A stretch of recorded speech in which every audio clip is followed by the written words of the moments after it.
Junior College. Okay. All right. So my name is Ruby Grace. I work at Wharton County Junior College in Richmond, Texas, one of the satellite campuses, and I'm a college recruiter academic advisor. Um, so I went to high school in Laredo, Texas, a small border town. I went to J.W. Nixon High School, graduated in 2011. And then immediately after that same year in the fall, I attended Texas Tech University in Lubbock, Texas. So between Laredo and Lubbock, a solid 9-hour drive. So it was far from home for sure. Probably the furthest anyone can go in Texas. But it was great. I loved it. So Texas Tech is it's a huge school. I think the primary reason I decided to go there was one, the beautiful campus. It was not my first choice. So actually, kind of to backtrack, when I was in high school, my parents and I never had the conversation of even starting at a community college ever. So, and I was always under the mindset that I was just going to go to a university and, since I was in middle school, move far away and go. So, college had always been on my mind for sure. So when I graduated, decided to go to Texas Tech. But it wasn't until April of my senior year that my dad and my little sister and we took a 9-hour drive to Lubbock, and I was crying about halfway through because I thought it was the ugliest drive I'd ever seen. But once we got there, it was life changing. I mean, the campus, like I said, was beautiful, but I was also interested in law school at the time. Texas Tech was pretty much known. That's how my dad found out about it. Was they were pretty much known for their law school. So, did you major on the degree that you ended up graduating? actually no. So I changed my major 4 times in about a year and a half span. So I started because I wanted to be a corporate lawyer. I started off in accounting. I took my first intro to accounting class, hated it. So I said, okay, let me backtrack a little bit. I still want to do corporate. I'll do business. I'll major in business. It took an intro to business class. Wasn't for me. So I said, well, okay, I still want to do law school. So switched to political science. I got my first C ever in college. So I was like, well, okay, figuring it out. So that didn't work out. And so I finally decided all throughout high school, I was really involved in newspaper, like writing for the school newspaper, going through the school broadcasting program. I almost went to a VMT at my high school. They had like a digital media program. I almost did that. So I was always interested in journalism. I just was under the impression that you don't make a lot of money and it's a dying field. And so it was never my first choice. But ultimately, after a year and a half, I said, I'm going to do journalism. I love it. I'm familiar with it. And I loved it. I loved my major all the way through. I never transferred. I never thought about going to a different university, but I did take my first summer back home. I did take a summer course at a community college. I remember taking English, I think it was. It was just smaller. I thought it was going to be easier. It wasn't easier. The class was just smaller. Um, but overall, I mean, my college experience at Texas Tech was incredible. People ask me, where did you grow up? Of course, I grew up in Laredo, Texas, but part of my job when students ask me that, I also tell them I feel like I grew up in Lubbock. I mean, my experience there was finding independence. It was more than just a classroom experience. It was you're away from home. And for me personally, it was my first experience with different ethnicities.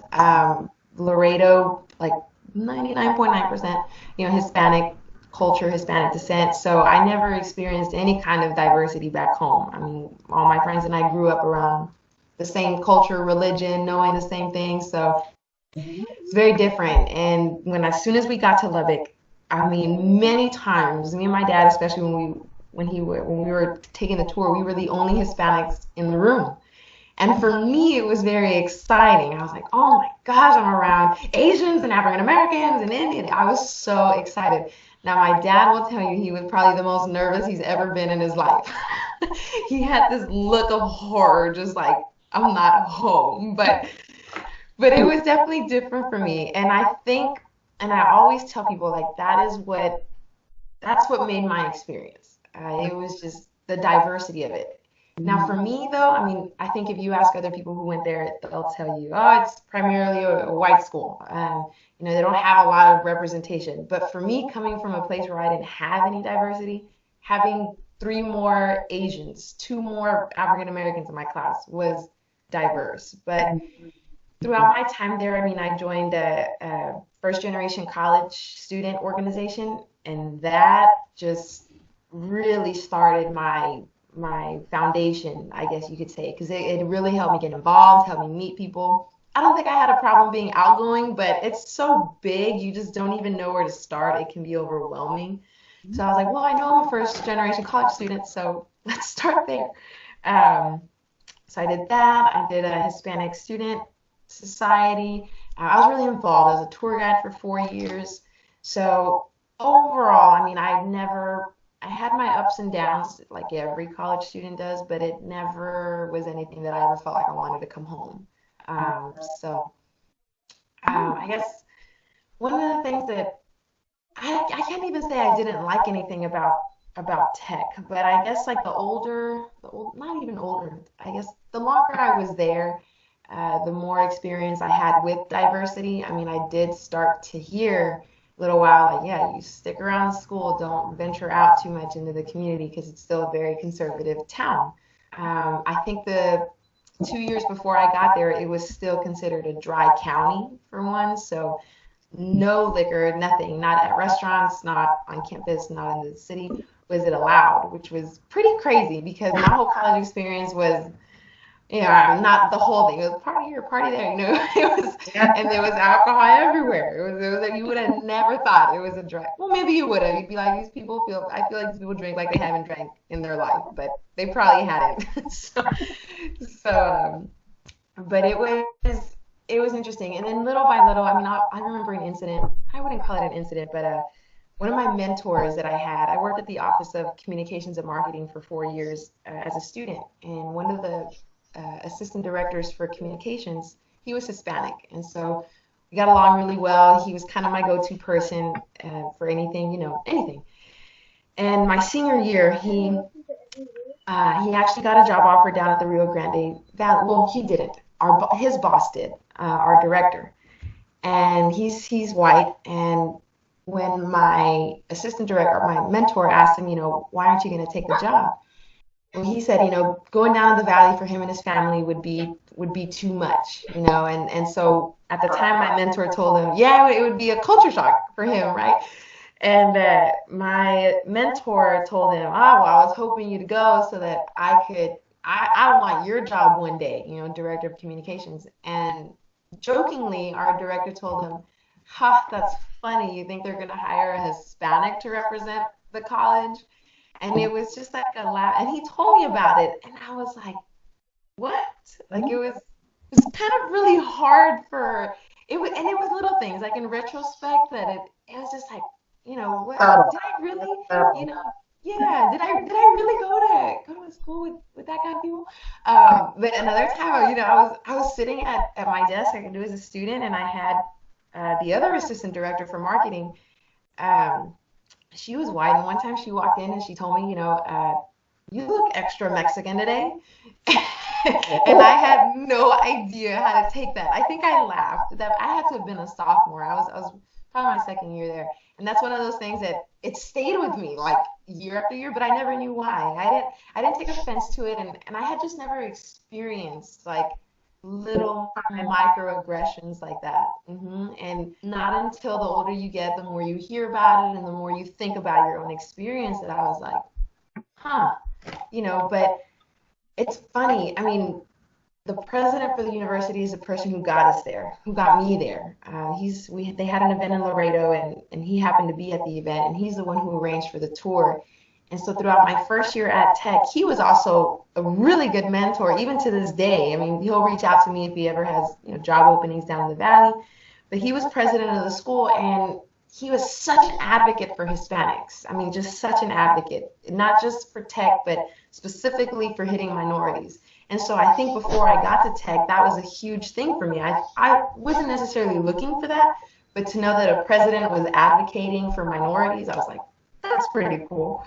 So so that was probably one of the that's what sold my dad. It didn't sell me immediately because I was just like, La di da, it's far from home. It definitely sold my dad. Definitely sold my dad.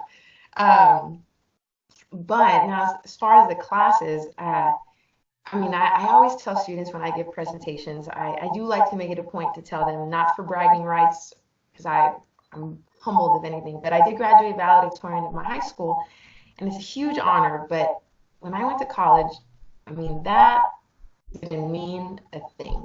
Like, not to say that I didn't get a good high school education, but just in retrospect, the little things of that I see now, especially, going back into the high schools as an educator, I'm like, my goodness, I really wasn't prepared when I went. I didn't feel it. I think I was lucky that my parents had always taught me to be hardworking, go to class, the basics.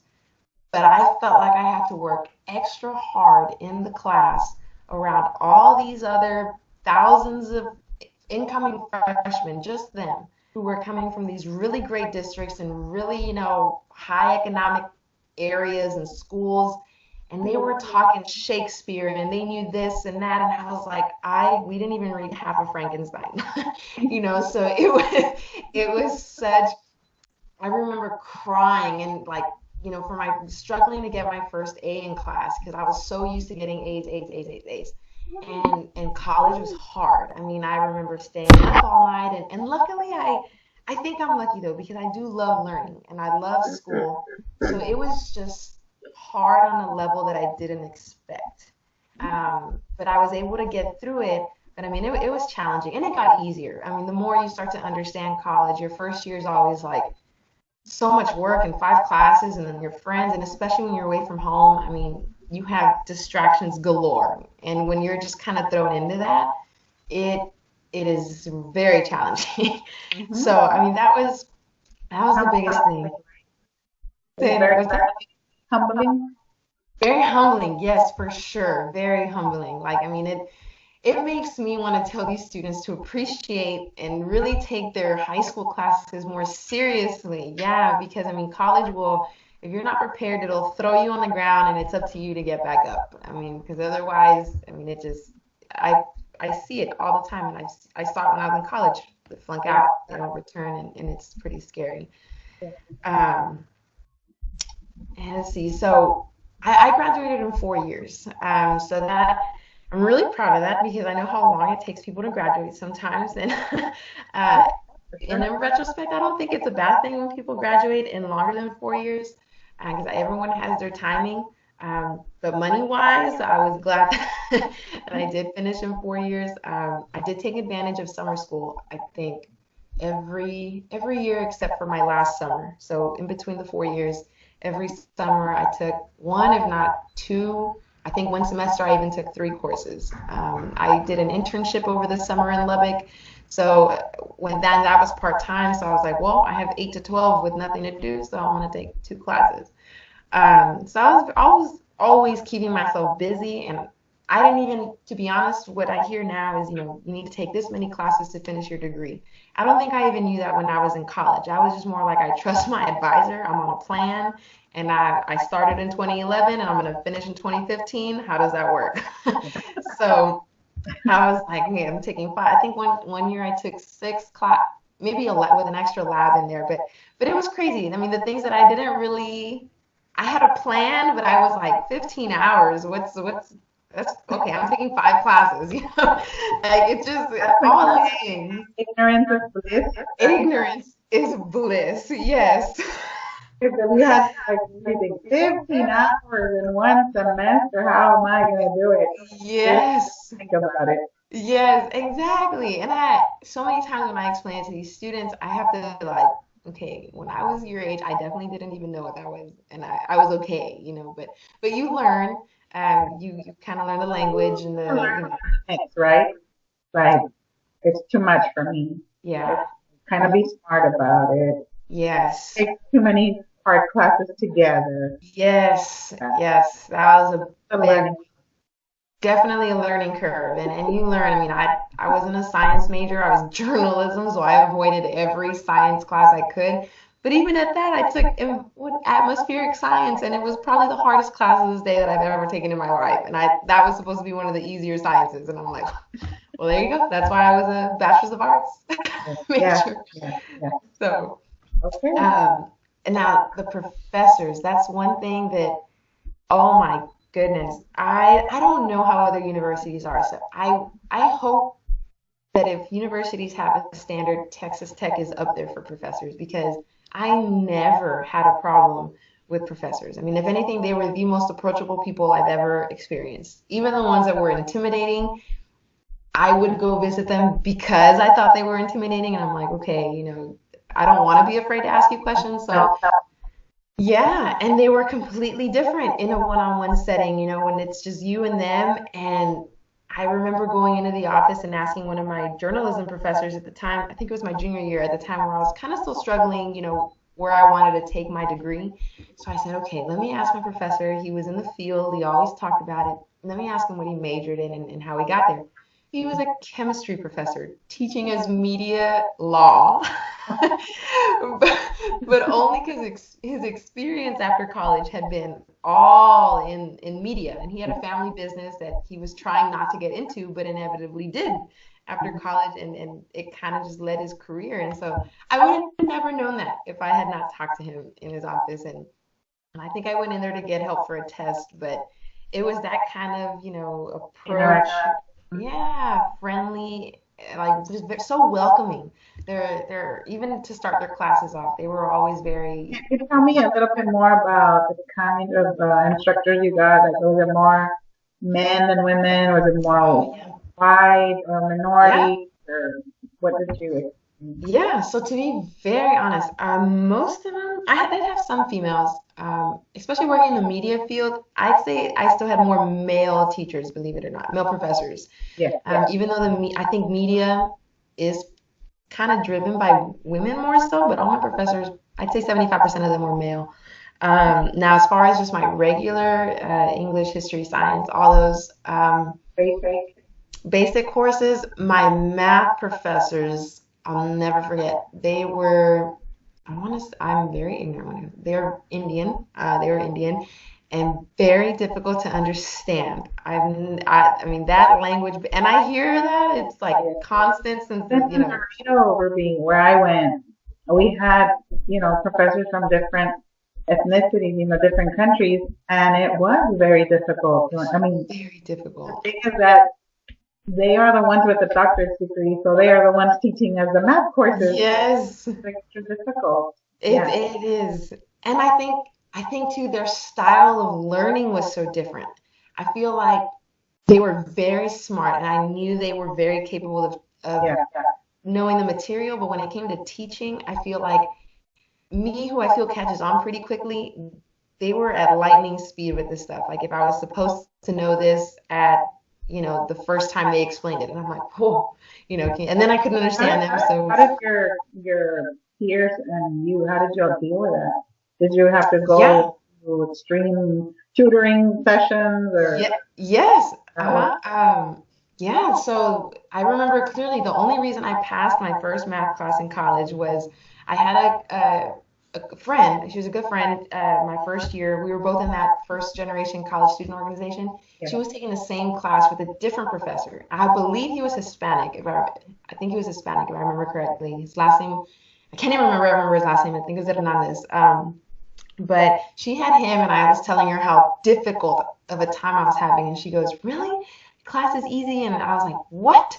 So she actually tutored me. Not that she was a tutor, but she helped me with her notes, and apparently she was learning it in a way that she understood it. And we stayed up all night cramming for the last final, and she is the only reason that I passed that class because our professor, I don't think any of us ever passed the quizzes or the exams or the homework throughout the semester, like 20s, 30s, and I'm sure he curved the grades. But he told us if you don't pass the final, you don't pass the class. So I said, okay, if anything, I'm just gonna focus on this final, and yeah, I'm gonna pray real hard. And yeah, she helped me, and it was that was really crazy. I was like, oh my gosh. So unfortunately, that kind of left this image in my head that if I ever have to take a professor in science or math, economics was another one. I tried to avoid it and I couldn't, but that was another math related class that I had an Indian professor and so difficult. And he was easy to understand as far as his language and the way he spoke. He was clear, but his method of teaching was just so fast and it was just so And different, sometimes they have a different way of solving problems yes, that are yes. different from how we learned it. Hmm. Rather kind of having to double learn something and Yes. It's like the baby steps weren't there with those professors. I'm so used to, teach me this in order, and they kind of throw it all at once on a board, and you're like, how did you get from this side to this side with the right answer? So it was, yeah, those were difficult. Um, but as far as the college staff and my dorm life, I absolutely loved that. Even though I never really had my experience with roommates was 50-50. College staff, as far as the RAs, were always fantastic. In the sense that I didn't really interact with them, but if you ever needed anything, I knew they were there, and that in itself is just like comfort. Not that I knew them, very first, even a first name basis, but I knew who they were, and they were always there. But roommate wise, yes. They had 24, it was 24/7. So if you needed anything at any hour of any day, there was somebody there. And we had incidents. I mean, someone's car, not all the time, but when it did happen, it was always good to know. I was like, okay, if that ever happened to me, I mean, someone was downstairs in the lobby ready to call campus security, and they were on it in seconds. So that was always very comforting. And I always tell people, being 9 hours away from home, and I lived on one side of campus, and the rec center was way on the other, and we're known to have the largest campus in the nation, and it didn't feel that big. But going from one side to the other by myself at 11 o'clock at night, because I like to work out at night at the time, I never felt in danger. Like I never, and maybe the whole ignorance is bliss. I will give that part a huge, huge credit because I was definitely walking, ignorance is bliss, just la di da. Uh, but luckily, I mean, nothing ever happened to me. And even while I was there, I never heard. Social media was big at the time, and I feel like if anything did happen, we definitely would have heard about it. But no, I mean, we were always, I mean, playing volleyball at 2 a.m. just the first year. After that, 2 a.m. starts to get a little late. But it was always a ton of fun, and that's really where residence halls taught me a lot as far as dealing with people. Because I shared a room with my sister, but obviously that's always going to be different. But my first roommate was from Houston. She was African American, and for whatever reason, to this day, I can't even say it. We did not get along, and it wasn't that we were rude to each other or mean to each other. We just didn't talk to each other, and we had different friends, and she was just very reserved, very quiet. I was very outgoing. that's what I was gonna say. Maybe it was like different personalities. Yes. Didn't click. Yeah. Yeah, I think it was just the personalities because I think she's great. I mean, ironically enough, after I graduated, I ended up running into her parents at every Texas Tech alumni event because they were part of the alumni chapter. So I was, how's Mia? How's Mia? And they know we didn't get along, but it was just like I had to ask. So that was weird, but yeah, and doing laundry. I remember I did learn like, okay, how do I do laundry? I call my mom, how do I do laundry? And I had a roommate my second year who had no idea how to do laundry at all, and she had gone 3 months without doing laundry, and she comes knocking on my door, and as I open it, we had a common living area space, and there was 4 rooms and 2 bathrooms on each, so it was pretty big. But I walk out super early, and I'm like, what is going on? And I just see piles high of clothes all in the living room. And the day before, it was fine, nothing was there, and I was like, Alex, what did you do? It's time to do laundry. I just don't know how, so I need you to teach me. And I was like, it's almost November. I was like, you haven't washed. What did you do when you ran out of? I just bought some with my dad's credit card, and I was just like, well, lucky you. But yeah, good luck figuring it out. I can help you. And I can't even remember why I didn't help her. I think I was just that shocked. But she ended up, out of the 4, one of them was her sorority sisters, and so she took her. And I Yes. was like, thank you, because I feel like I would have fit. Field trip to the lunch. Yeah, I was like, that is too much. I mean, that, oh no. But she was probably ironically, one of the best roommates I had. I mean, over the weekends, yes, it was a lot. I mean, I can't lie. When my parents ask me now, I'm like, yes, it was a lot of partying, a lot of going out. And it was more so the first year because Yes. it's so new and You want to get it out of the way. yeah, you just All to the get it over parties. with. Yeah, and you know what? Like looking back, I don't know. I thank God. You know, I thank my lucky stars that like nothing. I mean, I am where I am today, but it is scary. And I look back and I'm like, why did I do that? You know, why did I get in a random car with my yeah, you're not thinking and you can be without any alcohol. You're just around that environment and you just think everything's okay, nothing's gonna happen to you. And that's terrifying to feel invincible, you know, looking back when I probably was the most vulnerable person walking the streets. So it was pretty crazy. And I think I was lucky that it was a small town. It was a very small town, and they always told us as long as you stayed near the university, you were safe, and we always did. So I think being around just other college students, I mean, I don't think at the time, I know times have changed even now. I never felt like anybody was trying to do something to other people or, you know, that you even had that in the back of your mind. Because now I go out and I definitely do, but back then, I don't know. I mean, it was fun. It was a truly fun time. And my roommates, I was never in a sorority, but every roommate I had was, and so they would get me into you know, their parties, their costume parties or whatever, and that was a ton of fun. But if anything, the last 2 years, once I got all that out of my system, uh, it was salsa dancing. I don't think anyone in our family knows, but I loved every Saturday, and I had the same dance partner for 2 years, and he was so good. And it was just one of those like dirty dancing scenes where we'd go and as soon as like I'd walk in and I'd see him on the other side and it was like we just knew a song would play and he would just come grab me and we just started dancing and like the whole night and he was a good friend of mine probably for more than 2 years but the last 2 years it was like it was just you're my dancing partner like all right let's go and you know it was so much fun. I mean that was probably the best time and I had a roommate who was in the military and so she was really my last senior year she had just come out of the military, so she was ready to have that kind of fun, and she loved dancing. So it was just me, her, and you know our friends, our mutual friends. And, yeah, party time. And it was so fun. That was the best thing. It was when students ask me, I'm like, how was the sororities? But I salsa dance like every Saturday. So that was so fun. Um, oh, and cultural events. That was one thing that I loved about tech while a lot of people might say that it's not as diverse as I probably make it sound, what I love is that they did let you embrace and I found that they do let you embrace your culture. I went to like it was like a Middle Eastern themed night, and they had the food, they had the dancing, they had the music, and it was there in our student center. And for someone who has never met people of that area or that you know anywhere in that culture, I walked in and yeah, I still got like a sore thumb, and I took my friend who was African American, and we were just so curious, like, and they're so welcoming, and I was like, this is so cool. I probably would never come back to this, but just to know what they do, what they eat, how they, oh my God, it was so fun.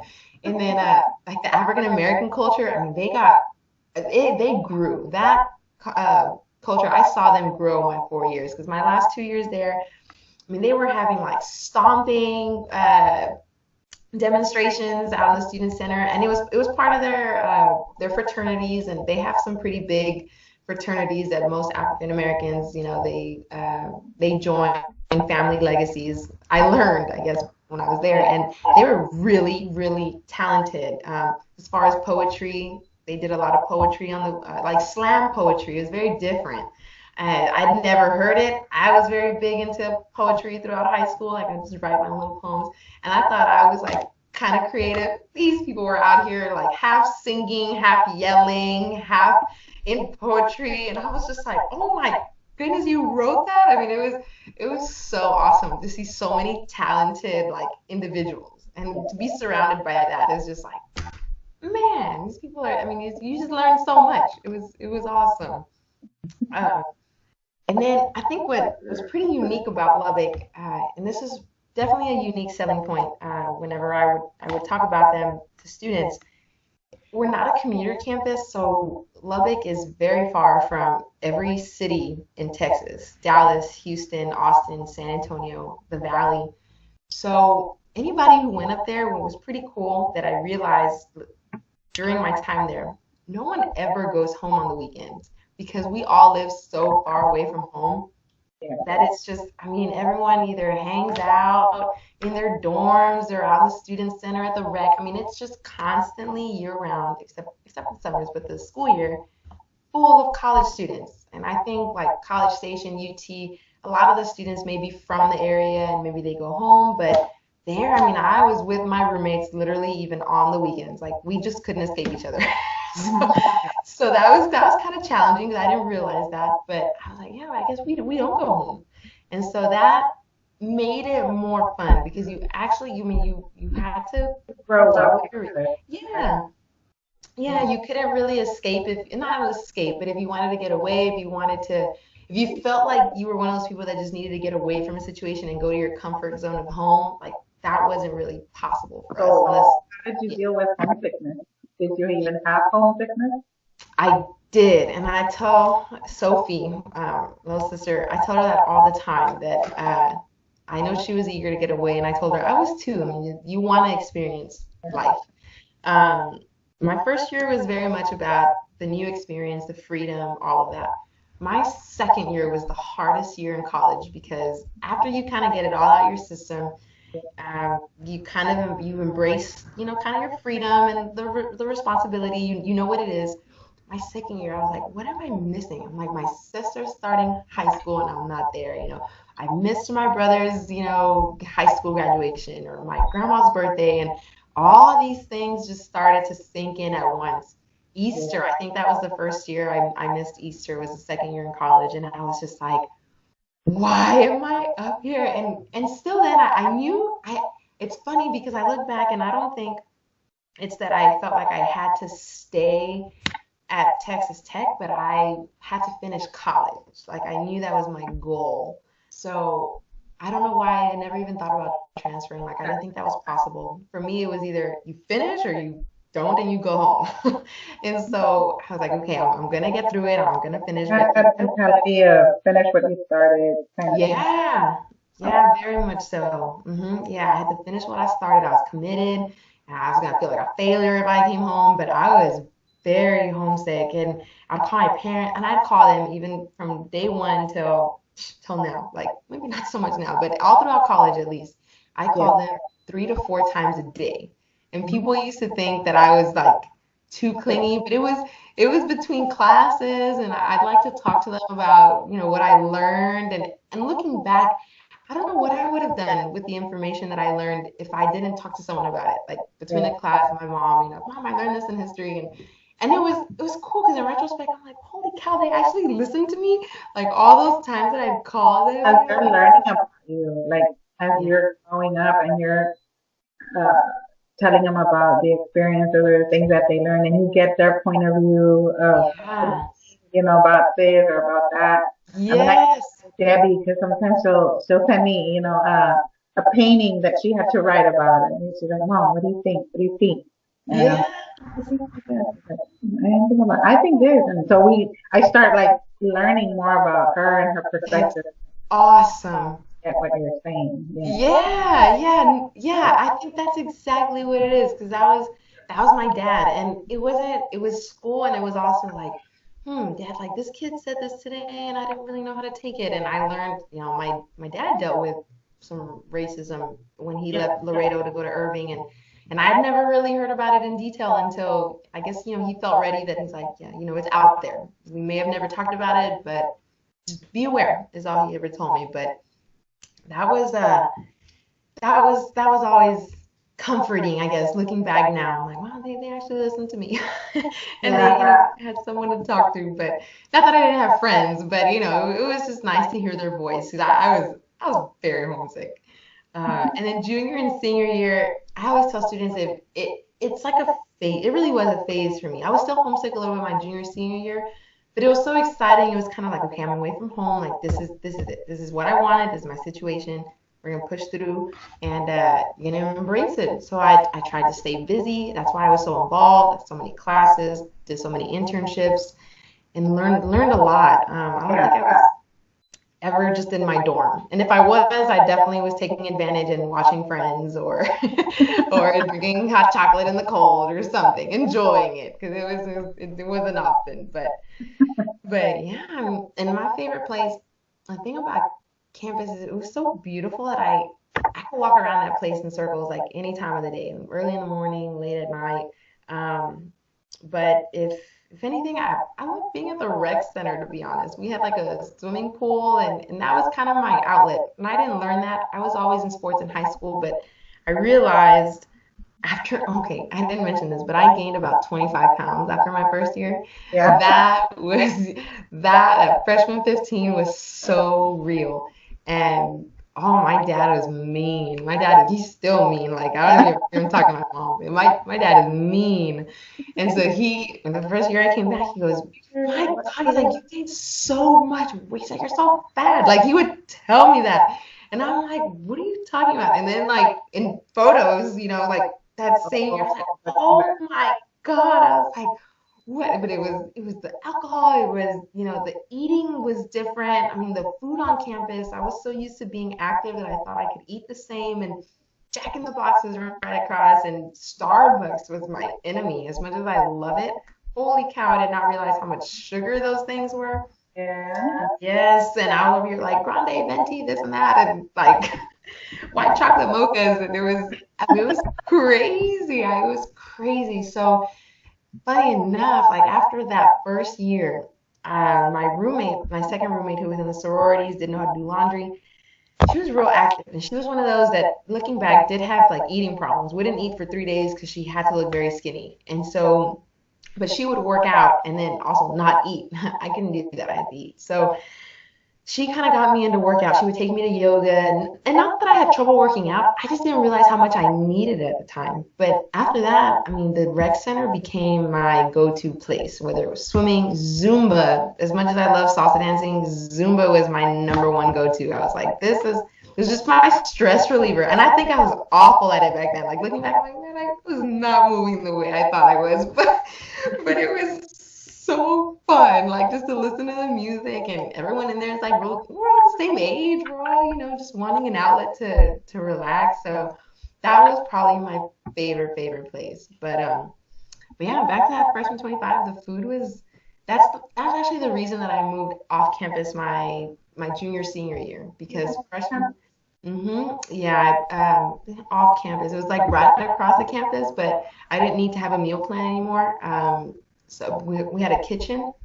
Okay. So that was the first time that I also, because I had gained so much weight my first year, that's when I started actually looking into what I was eating. And I never really had to pay attention to that when I was living at home. I was like, eat whatever's there. But this house, I was buying my groceries and I was making the food, and I knew what was going in it. And after a while, I was starting to be a little more like conscious of what exactly I was eating, which is pretty crazy. But I mean, when I was on campus, you could find anything at any time. They had residence halls and little, they call Sam's clubs, that were open till 2, 3 in the morning. And so if you were hungry at midnight, you could buy a burger and wings, and people would. So I'm like, well, that's why the freshman 15 is so real. Like, it was everywhere. And then your meal plan, unfortunately, I think it doesn't feel like dollars. You see your dollar amount swiping, but me, money, it never clicked. Hence why, but it never clicked. So I'd be swiping. I need this, and I want to eat that, and oh, it looks so good. Give me that muffin. About Yeah. melting, right? Just Yes. fighting. Yes. Swiping. That was like my credit card for food. Which is what. Uh-huh. So it was bad. And so I think moving off campus, I didn't need the meal plan. I still worked on campus, so I had a commuter plan, which was like very little, but I rarely needed it. But when I would use it to get food on campus, which was helpful. But that was rough. Was finding out that food balance and stress, and you just Yeah. don't even really know how your body works when you're away for the first time from home because I feel like if I ever got sick or if I ever didn't feel okay, my parents were there. But for the first time, I was like, I don't feel so good. What did I do to myself? Yeah. So that was really interesting. So I learned through that. And then so yeah, the community. I mean, looking back, it was very even recent. When I got there, it was a little more integrated. The community was a lot more integrated. You had Hispanics, African Americans, you had whites, you had all that. But I had no idea how big the Hispanic community in Lubbock is outside of Texas Tech. I had no idea, but they are very secluded and they're very far out in the most rural part of Lubbock because there's a lot of agriculture out there, but you really have to seek them out. And it wasn't until I did my internship with the news station that we would have to go out to these places. And I'm like, oh my God, there are Hispanics in Lubbock. You just don't see them in the immediate, like just around campus. You don't see them at the restaurants. You don't see them at the mall. You don't see them because I was in the community. You Yeah. just never saw them. Even African Americans. I mean, Secluded. and well, I had learned that not many years before I got there, there was like this part of town. It was basically divided into, I want to say, two, where it was the blacks and the Hispanics. Like if you crossed one side of the road, that's where they were supposed to be. And on the other side was a lot of the white people, and I mean, you can tell like the area where they were supposed to be. It's where they had the fiesta, and it was very like. And I went there because they had a Michoacana, which I was like, what in the world? And I didn't learn that until 3 years into my time at Tech. And so once I had a car, because that's the other thing, I didn't have a car my first year, so I really just did stick to campus. But once I did the internship, and I was like, I mean, Lubbock is kind of 250,000 people, but there's so much like rural land around there Yeah. that it's a lot bigger than most people like would imagine. Yeah. And Acres and acres and acres. yes, Yeah. yes, and Farming or what kind yeah, of this farming? A lot of farming. a lot of farming. They still have like cotton fields out there. They grow. Lubbock is actually like they produce like a third of the nation's cotton. So they had a ton of those out there, and they have so many little like I don't even want to call them villages, but just like little houses in these little pockets that you could find, and you're just like, oh my gosh, all you know if you just go to school there is the campus. Like you don't even realize the community that's out there, and Oh, so that was really crazy. That was a real eye opener for me, and it was kind of sad because I was like, well, why aren't they at the restaurants? Why aren't they at the mall? But yeah. many of them, I think just the town was still very conservative. And I will say this, I can remember seeing a gay couple holding hands one time. But other than that, I never, even like I know what's real big now is like gay pride and, everyone on campuses, you're supposed to be inclusive. Not until I started working for the school my last year there, my third year there, we had a training where we had they hired a transgender director to handle our like Yeah. initiatives and all this for the gay community. And I thought that was awesome. But I'm like, oh my gosh, when I was in college, I don't even remember ever seeing that. And apparently we had such a big, we have an active community there at the Yeah. campus, if not in the town or this little, But since they're so conservative, they were afraid to show so conservative. them out, out. Yeah. Yeah, because I don't remember it, and I feel like now I can walk on a campus and I'll see it. I mean, I see it at high schools, Yeah. So it's just Yeah. like, Yeah. My yeah, kids in high school, like nothing. yeah, it is. And I mean, I was still like, what is that? After I To graduated college, me, I never to me, really I'm like, saw. I'm like, Yes, because I can't relate. And then, yeah, because it just wasn't anything that, yeah, we saw like on a normal basis. So that was really interesting. And again, in retrospect, I'm like, okay, they were still really conservative, like with all of that. So, and then, just when I talk to students now, I mean, the one thing that I love about my job right now is I get to have such a realistic conversation because my experience was great. I don't regret it. And I don't regret it for the main reason that I think it taught my brother and my sister more like a different route to go. I mean, I went the traditional route and, I love it, but there are some students who can't afford that kind of experience, both financially and then just, family wise and, yeah, that some people just, they can't leave home for whatever reason. And so for a lot of students, I tell them I didn't see my loans or my bill as much as my dad would tell me, like, apply for scholarship, this and that. I was that student that was like, I'm trying, but I get nothing. Yeah, there's nothing out there. But I mean, Juju graduated debt free, and so that's something that I'm like, I mean, he did it. He would lock himself in his room and do scholarships. I don't ever remember doing that. I got a couple of scholarships. I mean, I have I'm down to like $37,000 in loans. I'm in grad school, so I'll probably end up back at 40, 45. But compared to what it costs, $25,000 a year to go there, like I know my parents helped me and I know I had a lot of scholarships, little ones, like $2,500 every year, which was good. But in hindsight, I wish I did know like the financial impact. I remember being in college and I just told this story to the students that I was talking to earlier this week.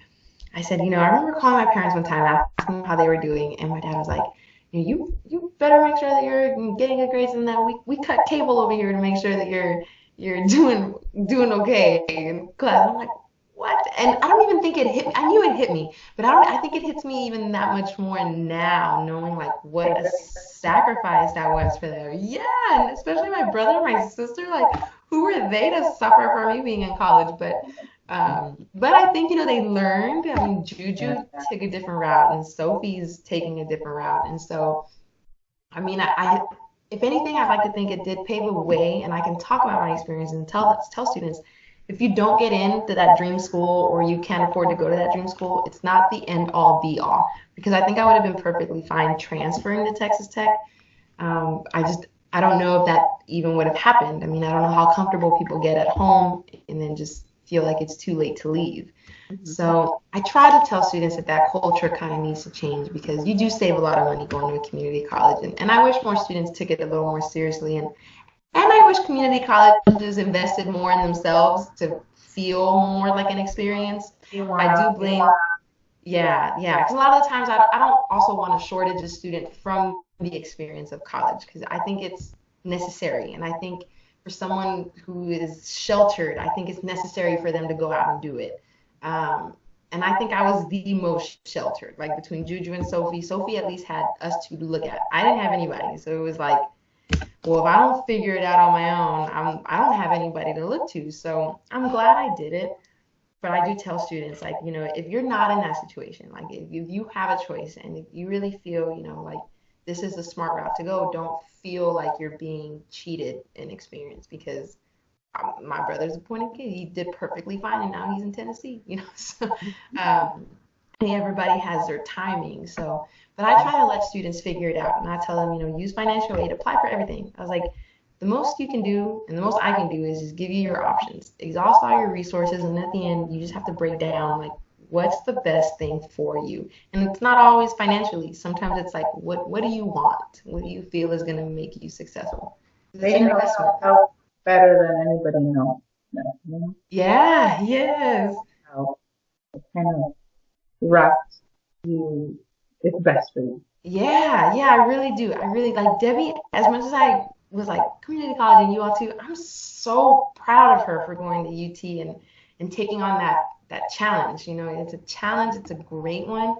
And you never know what's gonna happen. Like that's the thing. It was very traditional, but you just never know. Yeah, I mean she could do a fast track master's program or she could land an internship. You just like that's the beauty about a university is I feel like if you really take advantage of everything that's there for you because it's there all your tools. I mean, you have endless options to take your step after college.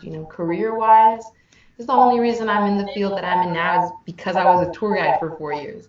I didn't end up doing journalism, but I was so involved in President Select where I would give tours and I was an active student recruiter that when it came time to apply for a job, I reached out to the admissions director and was like, you've seen me in giving tours for 4 years. Do you have a job? Of course we do. So they hired me a month later, and the rest is history. I've been in higher ed ever since. So I tell students, yes, you're in college to get a degree, but get involved. Like it doesn't have to be sororities or fraternities. get involved in anything. Yeah. Did I miss anything? I know. Mm, Uh, Man. there was what activities do you wish the college had that they Oh, did? Mm, yeah. yeah. Activities. Looking back, I don't think it's so much that they were missing any activities. I do wish that I think students have such an advantage with social media. Even when I was in college, it was there, but I think we used it for like all the wrong reasons. I mean, it was Yeah, just to take, it wasn't the way it's used now. And I feel like we had over 550 student organizations, and they did have resource fairs, and I would go to them, but I just never really knew too much about them. And I kind of wish there was just more of that. If you wanted to showcase more organizations throughout the year, not just once during welcome week, because I forget 450 of the 550 that are out there. So that was pretty good. So I know I could have probably been involved in a lot more, and I tried, but it was like at the same time, it's like I'm gonna stick to the. I did try Red Cross and Habitat for Humanity, and I was in the Hispanic Student Society. I was a student ambassador president, so I tried a lot. But I feel like I stuck to one, and I was like, okay, that because they are time consuming. Some of them require certain GPA, certain volunteer hours, commitment hours, and that gets to be a lot too. But I think the university that Texas Tech has such a diverse area for organizations that it was like pick one. And we always say if you couldn't pick one, then create your own. And that was the cool thing. We had a lot of students create their own organizations. And all my friends did, and I would. So since you did a couple of tour guides, Mhm. what do you know about the history of the university? Yeah, Like it how was. it got started, when? Yeah, it opened in 1925, and it's such a crazy thing because a lot of people think Texas Tech is a technical college, and it used to be Texas Technological College, so it does stem from that field, but was that is such a challenge for students because they think it's just technology, and I'm like, no, we're like UT, we're like A&M, we're an all-inclusive university. But even at that, one of the biggest traditions that I learned I think that I cared for more because it affected, I think, our culture was uh, we throw tortillas at the beginning of every football game. And I say we, as in like students, but I personally never threw it because I'm like, I eat that. Like, Yeah. what? All right, that is precious food. What are you doing? And so I distinctly remember getting hit in the head by one as they were getting thrown. I was like, what is this? But it is such a weird, and I couldn't even tell you where I want to say I can't be for sure, and I know that it's maybe a PR thing that people just don't want to admit it, but I think it very much does stem from like a racial like something that they did back then because like I said, Lubbock does have a big Hispanic population, and actually the director of education out in DC for K through 12.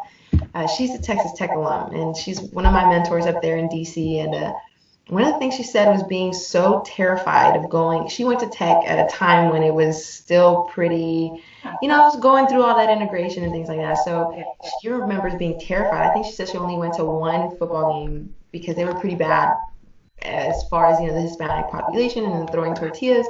And I was like, what? I mean, and that tradition still. Why? Do you know? Do they say?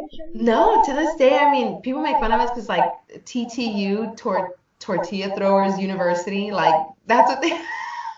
And I'm like, no, that's not the reason. But they will sneak them in, and it's just the shot of the gun. They'll just Throw them at who or at what? the field. They just throw them like frisbees into the field, and you'll see them from both sides, just like a rain of tortillas. And I'm like, what in the world is that?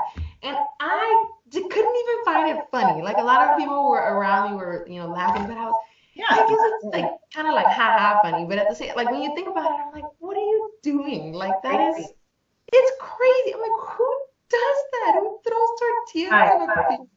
Yeah, like for what purpose? I'm like, throw trash. If you want to throw a can. I don't know. But why tortillas? Like it just doesn't make any sense. But I mean, history, I just know it's grown. It's just tremendous how much the campus has grown. I mean, it started with 910 students when it opened its doors, and it grew. Now they're at 38,000. So You it's just know, who donated, the land or who started it, any of I that? don't know because it's we've had so many donors in the past that right now, yeah, like our business school, that's a pretty our engineering college, and we're really well known for engineering as far as computer science and all that.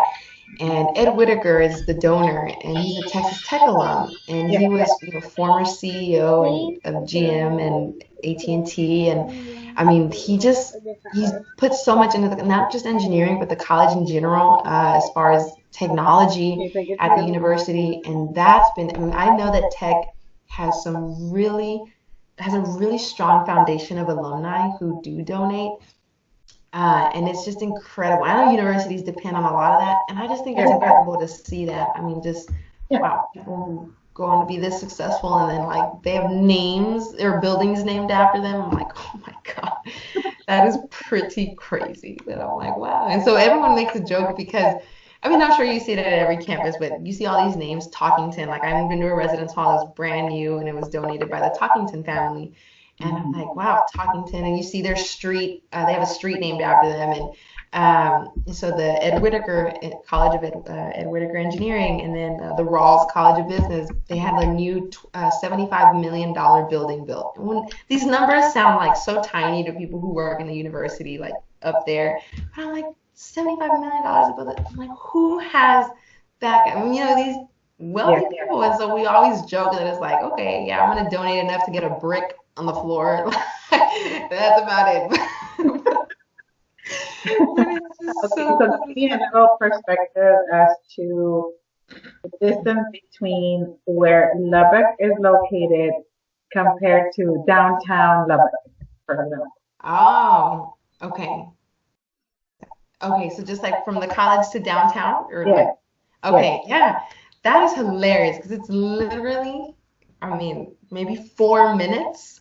Like if you have the college, the university, you take, say you And go it's down about half a just mile. minutes on in walking distance or 4 minutes. Uh, It is walking distance. It's just what's in between the area is not recommended to be walking distance because that's the one thing they did tell us. Like that's where I would go salsa dancing because downtown Lubbock, at least when I was there, it was pretty like you had a lot of There's a lot of homeless around, like, is that what they're referring to? the That between the university and downtown Lubbock, like, is there like a homeless kind of area? not really homeless. No, to be honest, I just think there was very little lighting between there. And so they always did tell us like even out there you would see just African Americans, Hispanics, they were all like pretty well known. Like some of the apartment complexes, like I said, they were walking distance from the university, but some of those had a real bad history of getting their cars broken into and, just more like theft and things like that in that area. So, Or whatever. yeah, so that's why they were like, drive to downtown because you don't want to get caught in anything like that. But that's where a lot of the clubs were, oh, that's what it was, where a lot of the locals would go. So while you wouldn't see them out and about, when it came down, like salsa dancing, there were a lot of Hispanic students, but there were a ton of local people there too. And I never really interacted with them because we usually stuck to our own. But every now and then, you would think someone was a student, and they were, no, they were just I don't know, someone who lived in Lubbock, drove in from the outskirts, and that's where they would go. But it was so cool because that downtown, it reminded me a lot of downtown Laredo, like just the way it looked, and it was so lively though. I mean, you could walk at least 12 different bars and clubs in between that area, and prices were like extremely cheap, and so it was just like if you want the only people who would go there, that's how crazy it was. The only people who would go there were like Hispanics or African Americans. Um, The right white across, people, huh? white students wouldn't No. go? So the thing about that was where the university was, we had this street that the street ran into the entrance of campus. It's called Broadway. The street was called Broadway. And so in between the street that ran into the university, a street going this way was called University. So between Broadway and University, if you crossed University, you were still on Broadway. That whole strip there was called the Broadway Shuffle. I didn't know this until after I graduated and I started working for the school, and everyone I worked with was white. They were like, let's go to Chimmy's. I was working in Lubbock for 6 months before I moved to Houston. So I was working 8 to 5, and it was a Tuesday, and they're like, let's go to Chimmy's. And I'm like, what's that? And I had always heard of it, but I always saw long lines and just, all these white people out there. Yeah, and so I was just like, I never went there. I always went to, we call it the Depot. The downtown was known as the Depot. I was like, oh, and they thought that was so ghetto. They were like, you went to the Ruby. We didn't know you were ratchet. They would say that. And I was like, I like to dance. I was like, what? You have to drink margaritas and get drunk so you can't walk? I was like, I actually like to have my feet under me. But Chimmy's, like, they were so shocked. I went 4 years in Lubbock without going to Chimmy's. And I'm like, well, that just wasn't where, but that's where everyone I knew once I started working for the college, these white people, that's where the Chimmy's and Crickets and Local and all these Bar PM, all these bars that were just right across the street from campus where you could walk to your dorm and back.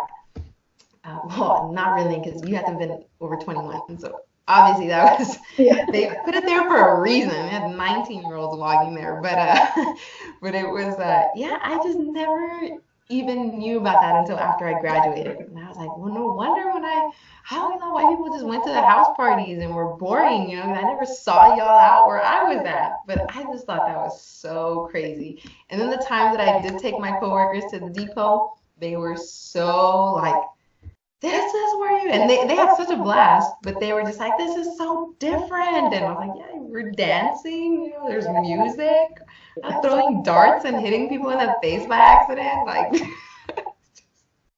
it's so different. But yeah, that was fun. That was fun. Okay. Well, up to now we've read 4 chapters, and so some of the things that mentioned and that I've asked is about that, like, how diverse. I mean, women weren't allowed into colleges until the late 1800s, early 1900s. So, Jeez. yeah, and then black people and Hispanics weren't allowed even then. It was like a little later, that they started having like black colleges. And like for women, some of the things that I've learned, is that they got to go to college. It was after the Civil War, where a lot of people died, a lot of young men died, and so they needed students, right? They needed, and so they were allowed in, but they were called normal schools, where the majority went in knowing that they were going to get a teaching Oh, yeah. and so that was like Home ec and all these things. yeah, there you go. Mm-hmm. And it was not uncommon for them to not graduate. They would start, they would go, Wow. but it wasn't like later on, because I interviewed my friend, my coworker, Janet Wilson, and she says that in her college, once women and men, like young couples, right, they got married, that it was understood that the woman would leave the college. Like she would, Oh my, yes.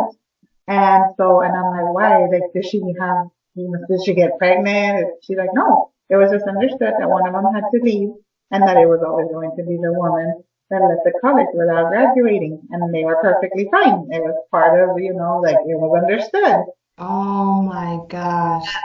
So back then, because my friend was in the 1960s, right? So back then, it was like more like they got to go to school, but kind of like to not necessarily get a degree because it wasn't about a degree. It was more Yeah.